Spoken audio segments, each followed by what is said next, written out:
Hello everyone, आज हम discuss करेंगे पर्सनल प्रोनाउंस को।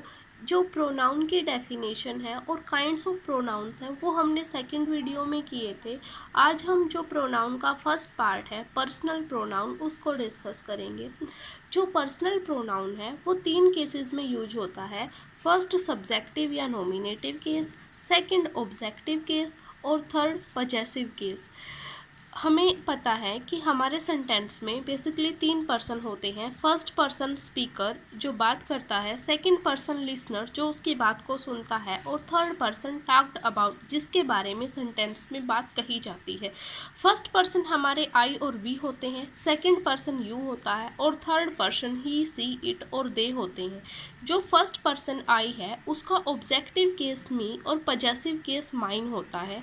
वी के लिए ऑब्जेक्टिव केस अस और पजेसिव केस अवर्स होता है। यू के लिए ऑब्जेक्टिव केस यू और पजेसिव केस यूअर्स होता है। और ही के लिए objective case him, possessive case his. She के लिए हर और हर्ष। इट के लिए जो ऑब्जेक्टिव केस है वो इट होता है और इसका पजेसिव केस नहीं होता। दे के लिए देम और देयर होता है।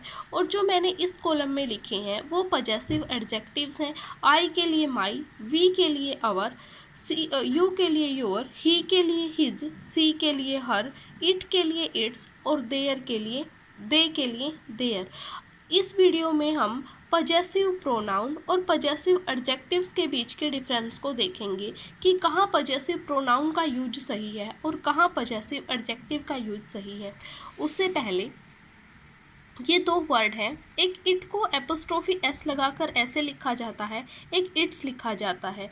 इसकी जो एक्सपेंडेड फॉर्म होती है वो इट इज़ होती है और जो ये इट्स होता है वो पजेसिव एडजेक्टिव होता है।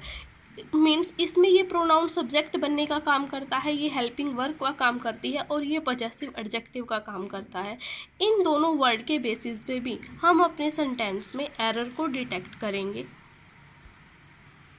हमारा फर्स्ट सेंटेंस देखते हैं। Ours team has scored 421 runs against your. जो टीम है वो सब्जेक्ट है, नाउन है।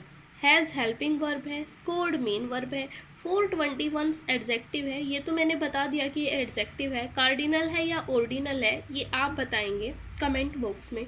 रन्स हमारा ऑब्जेक्ट है, अगेंस्ट प्रीपोजिशन है और जो योर है वो अगेंस्ट प्रीपोजिशन का ऑब्जेक्ट है। अब हमें हमारे सेंटेंस में 2 वर्ड देखने हैं, वो सही है या गलत। एक है अवर्स और एक है योर। यहाँ ज़रूरत, ये नाउन आ चुका है, नाउन से पहले ज़रूरत एडजेक्टिव की होती है। और जो वी है, वी का जो पॉजेसिव एडजेक्टिव केस होता है वो अवर्स नहीं होता, अवर होता है। इसलिए यहाँ पर अवर्स गलत होगा, अवर्स सही होगा। उसके बाद हमने अगेंस्ट लिख दिया। उसके बाद प्रीपोजिशन का ऑब्जेक्ट बनाना है और ऑब्जेक्ट बनने के काम कौन करते हैं, नाउन या प्रोनाउन करते हैं। हमने यहाँ लिखा है एडजेक्टिव, तो ये एडजेक्टिव यहाँ पर गलत होगा। यहाँ पर क्या होगा, प्रोनाउन का पजेसिव केस, यू प्रोनाउन का पजेसिव केस। इसका मतलब ये हुआ कि जो हमारी टीम है हमारी टीम ने आपकी टीम के अगेंस्ट 420 रन जो है बनाई है। यहाँ यवर्स का मतलब है कि आपकी टीम को ये कर रहा है और ये भी आपकी टीम, दोनों सेम में कंपैरिजन होनी चाहिए ना। यहाँ भी टीम काम करेगी और यहाँ भी टीम काम करेगी। सेकंड देखिए, our team, our is the best team in the world. अगर ये यहाँ होता our team is the best one in the world तो ये सेंटेंस नो एरर था। लेकिन यहाँ पर इन्होंने टीम लिख के नहीं दिया। जब इन्होंने यहाँ पर कोई नाउन नहीं लिखी तो यहाँ पर बिना नाउन के या बिना प्रोनाउन के एडजेक्टिव नहीं आ सकता। इसलिए यहाँ पर हमें सब्जेक्ट की ज़रूरत है क्योंकि ये हेल्पिंग वर्ब है और हेल्पिंग वर्ब से पहले हमें सब्जेक्ट चाहिए और सब्जेक्ट चाहिए तो सब्जेक्ट बनने का काम नाउन या प्रोनाउन करेंगे। तो इसका जो हमें पॉजेसिव प्रोनाउन केस है वो लिखना पड़ेगा, ours is the best team in the world. ये सेंटेंस इस तरह से सही हो जाएगा। नेक्स्ट देखें, an elephant can use its trunk in many ways. इसकी जो एक्सपेंडेड फॉर्म है वो है इट इज़। एक बार इस सेंटेंस को ब्रेक कर लेते हैं।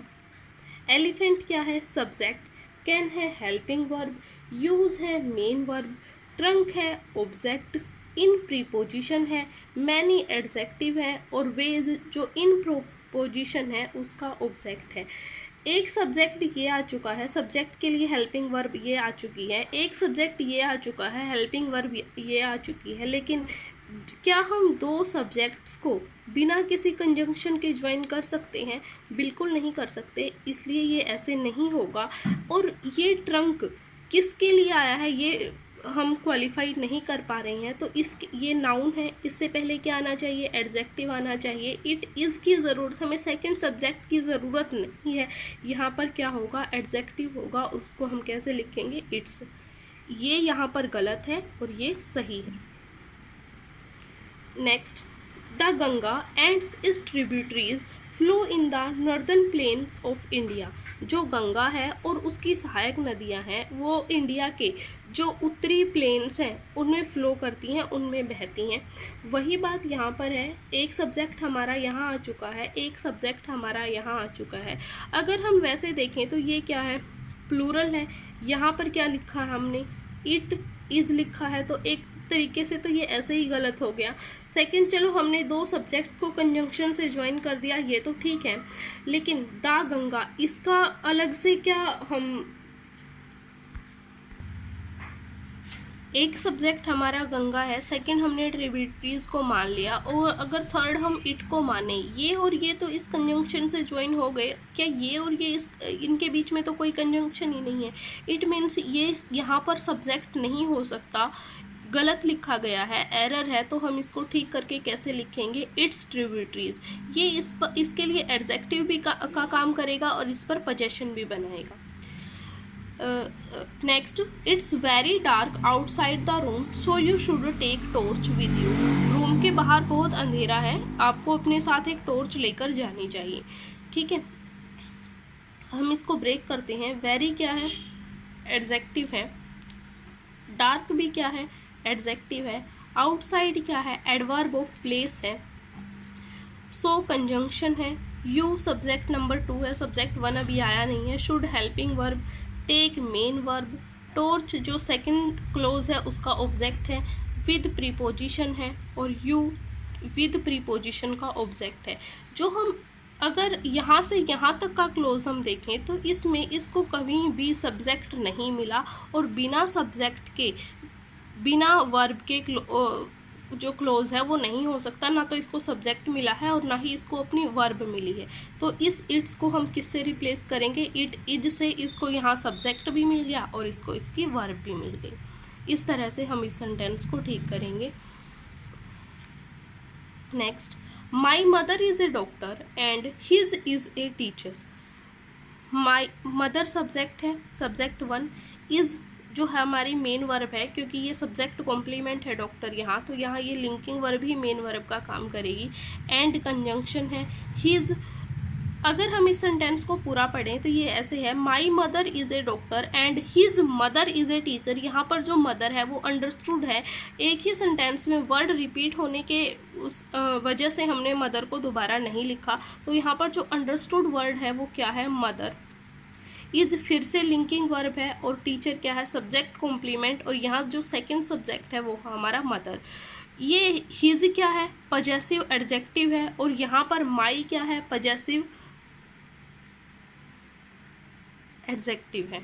यहाँ पर हिज पजेसिव एडजेक्टिव है और वहाँ पर जो माई है वो पजेसिव एडजेक्टिव है, इसलिए ये जो सेंटेंस है वो नो एरर है और ये अपना मीनिंग भी पूरी तरह से कन्वे कर रहा है। Next, my bag is very small so if you want a big one you should take her. अगर इस सेंटेंस का हम मीनिंग निकालने की कोशिश करें तो वो ये है कि मेरा बैग बहुत छोटा है। If U A big one, यदि आपको बड़ा बैग चाहिए, यू शुड टेक हर, आपको उसको ले जाना चाहिए था। यहाँ हर का जो मीनिंग है वो किसी गर्ल के सेंस में, किसी गर्ल को बता रहा है कि मेरा बैग तो छोटा है, अगर आपको बड़ा बैग चाहिए तो आप उस लड़की को ले जाइए। ये सेंटेंस ग्रामेटिकल भी ठीक नहीं है और मीनिंग भी इसका ठीक कन्वे नहीं हो रहा है। तो यहाँ पर हमें क्या भेजना है? उसको बैग देना है, उस लड़की का बैग देना है, ना कि उस लड़की को भेजना है। और उस लड़की के बैग के लिए हमें यहाँ पर क्या लिखना पड़ेगा?